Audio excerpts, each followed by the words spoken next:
Bismillahirrahmanirrahim. Assalamualaikum warahmatullahi wabarakatuh. Alhamdulillahil qail, a'udzu billahi minasyaitonir rajim. Aqimis salata lidzikri. Allahumma shalli wa sallim wa an'im wa barik ala hadan nabiyil karim rasulina wa qudwatina sayyidinal mursalin wa ala alihi wa sahbihi ajma'in, amma ba'du. Bapak Ibu kaum muslimin, jamaah salat zuhur yang semoga senantiasa dirahmati oleh Allah Subhanahu wa taala. Takbiratul ihram adalah salah satu bagian yang sangat penting untuk kita pahami, karena takbiratul ihram ini menempati bagian rukun di dalam sholat. Artinya kalau takbiratul ihram itu tidak tepat, maka akan mengancam keabsahan sholat seseorang. Bapak Ibu sekalian, takbiratul ihram berasal dari dua kata majmu', yakni takbirah yang bermaksud adalah takbir, kemudian al-ihram itu adalah waktu berlakunya larangan yang itu jika dilakukan di luar sholat tidak mengapa, tetapi kalau dilakukan di dalam sholat maka akan bermasalah. Salah satunya adalah mungkin makan, minum, berbicara dan seterusnya. Inilah batas takbiratul ihram. Dalam sebuah hadis yang diriwayatkan oleh Imam Abu Dawud dan Imam At-Tirmidzi dalam sunan mereka, kata Nabi SAW, miftahus sholati at-tuhur wa tahrimuha at-takbir wa tahliluha at-taslim. Kata Nabi SAW, kunci solat itu berada di toharahnya, yakni wudunya. Sehingga para ulama ahli fikih, para fuqaha mengatakan bahwa wudu itu adalah salah satu syarat sah solat. Ini sangat penting meskipun berada di luar solat, tetapi karena sholat itu disyaratkan harus bersuci, maka harus berwudu. Maka kuncinya adalah wudu itu. Kemudian kata Nabi SAW, wa tahrimuha at-takbir. Dan sholat itu pelarangannya adalah dimulai saat takbir, yakni takbiratul ihram, dimulai start, sehingga disitulah berlaku larangan-larangan di dalam sholat. Sebagaimana haji ada istilah muhrim, ada istilah pada waktu itu ada ihram, sama kurang lebih startnya seperti itu. Kalau sholat startnya adalah di takbiratul ihram. Niat bagaimana? Niat belum masuk di dalam sholat itu, tetapi niat juga menjadi syarat sah sholat itu sendiri. Kemudian kata Nabi SAW, wa tahliluha at-taslim, dan yang menghalalkan kembali tahalulnya itu adalah salam di dalam sholat itu sendiri. Dan para ulama sepakat yang dimaksud takbiratul ihram itu bukan gerakannya, tetapi ucapannya. Allahu Akbar itu adalah takbiratul ihram. Kalau mengangkat tangannya, gerakannya itu adalah atau jumhur para ulama mengatakan itu adalah dianjurkan, sunnah.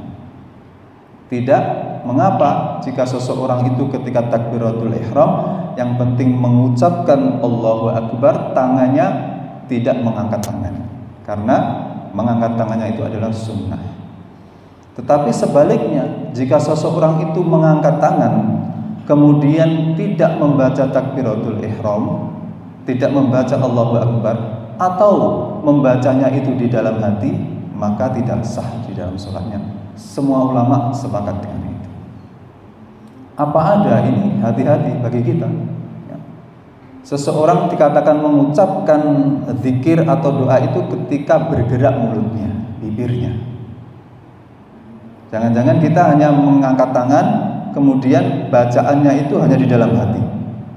Ini tidak berada di esensi takbiratul ihram itu.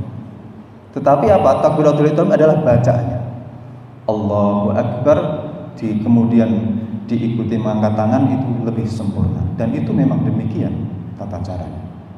Berbeda ketika rukuk sujud, itu rukunya adalah gerakannya, Tetapi takbir intiqal, Allahu Akbar kemudian ruku, Sami Allahu liman hamidah, bacaannya itu adalah mayoritas para ulama mengatakan itu sunnah, sebagian mengatakan wajib, tapi tidak sampai rukun.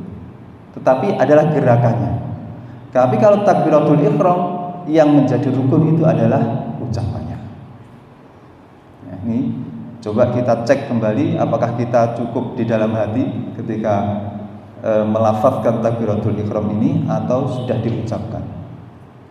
Disyariatkan bagi imam dikeraskan suaranya, bagi makmum dipelankan, tetapi diucapkan. Sekali lagi diucapkan. Para ulama menjelaskan ketika diucapkan itu adalah bibir itu bergerak. Allahu Akbar. Minimal didengar dirinya sendiri. Bagi makmum jangan dibaca keras karena bisa mengganggu yang lainnya. Itu demikian. Kalaupun dibaca keras, ya tidak sah tetap. Ini penting karena ini pembuka di dalam sholat itu. Kemudian para jamaah sekalian, takbiratul ihram, para ulama juga mengatakan sebagian dari takbirah dan juga taharrum.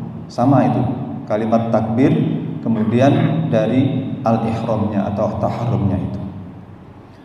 Ada beberapa yang perlu diperhatikan ketika takbiratul ihram ini adalah kesalahan di dalam membaca. Sekali lagi, sebagaimana dulu membaca amin juga ada kaidah-kaidahnya di situ. Ada ulama itu ada kalanya sepakat, ada kalanya di situ ada khilaf, perbedaan di kalangan para ulama. Sedangkan kalimat takbir Allahu Akbar itu yang mafhum, yang maklum kita ketahui adalah lamnya itu dipanjangkan. Allah ditasdid, Allahu Akbar. Akbarnya pendek. Beberapa kesalahan yang kesalahannya itu bisa kesalahan lahn jali. Artinya kesalahan itu adalah kesalahan yang fatal, karena kesalahan itu ada yang khafi, yang ringan, tidak sampai merubah makna. Tapi yang jali, yang kesalahan fatal, yang kesalahan besar, manakala itu merubah makna. Salah satunya adalah ketika mengucapkan Allahu Akbar itu alifnya dipanjangkan. Allahu Akbar. Ini beda makna. Beda makna. Karena ada hamzah tambahan di situ yang di dalam kaidah bahasa Arab namanya harfu istifham. Ada kalimat tanya, ada 2 huruf di situ. Sehingga kalau diartikan mestinya Allahu Akbar itu Allah Maha Besar. Tapi kalau A-nya dipanjangkan, maka bisa menjadi kalimat tanya, apakah Allah itu Maha Besar? Sehingga jadi keraguan ketika kita mengucapkan hal itu. Begitu juga akbarnya pendek, tetapi ketika A-nya itu diperpanjang akbar, maka itu muncul 1 huruf di dalamnya yang itu bisa merubah makna yang besar di dalam kalimat itu. Apakah Allah itu besar atau Maha Besar? Maka ini juga salah. Dan yang salah berikutnya adalah barnya itu diperpanjang. Allahu Akbar. Semestinya kan pendek, akbar. Ini ba-nya diperpanjang. Bar. Ada alif di situ. Maka ini juga merubah makna. Kalau maknanya adalah akbar, panjang itu maknanya adalah bedug. Kalau diartikan Allah Maha atau Allah itu bedug, enggak seperti itu sudah. Ya, inilah di kalangan para ulama, para ahli fikih dibahas ada beberapa kesalahan yang itu sifatnya adalah kesalahan yang bisa mengurangi yang bisa membatalkan sholat. Ada kalanya ada kesalahan-kesalahan yang itu memang tidak sampai membatalkan.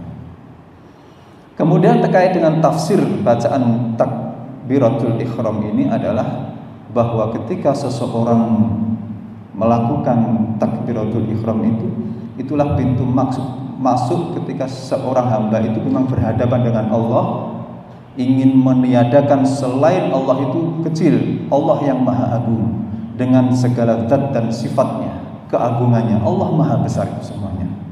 Sampai-sampai kata para ulama, ketika seseorang itu sudah takbiratul ihram, law alimal musalli man yunaji maltafat. Kata para ulama, kalau seandainya seorang yang sholat itu mengetahui siapa yang dia munajati, siapa yang diajak munajat di dalam sholat itu, maltafat saat, maka niscaya dia tidak akan menolah-toleh. Ya, seseorang itu kalau diajak bicara, apalagi yang mengajak itu adalah orang tua atau pejabat yang kita hormati, nggak mungkin kita sambil dengan baca HP atau tolah-toleh. Pasti kita akan menghargai, tunduk dengan sifat merendah ketika kita berbicara dengan orang yang kita segani, orang yang tua dan seterusnya. Maka demikianlah sholat. Maka dalam sholat itu ketika tolah-toleh, maka dihukumi minimal makruhah. Minimal itu adalah tidak disukai atau dibenci, karena seakan-akan dia tidak fokus di dalam ibadah, di dalam sholatnya. Wallahu ta'ala alam bisawab. Semoga ada guna dan manfaatnya.